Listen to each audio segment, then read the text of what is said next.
ก็บที่ลำชี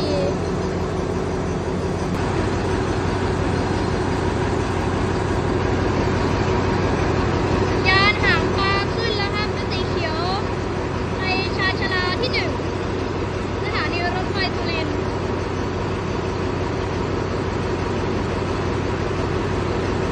เป็นขบวนรถธรรมดาที่203นะครับแต่ว่านี่มันถึงปลายทางแล้วก็เลยจะลากกลับไปเก็บที่สถานีรถไฟลำชีครับนี่กำลังจะเร่งออกมาเคลื่อนตัวจากสถานีรถไฟสุรินทร์แล้วครับ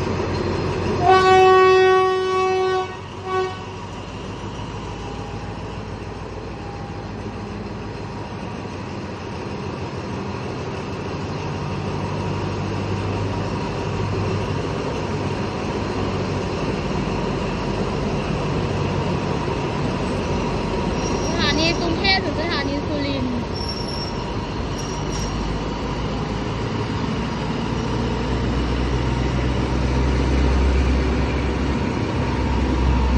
เป็นตู้บชสครับจำกัดความเร็วอยู่ที่90กิโลเมตรต่อชั่วโมง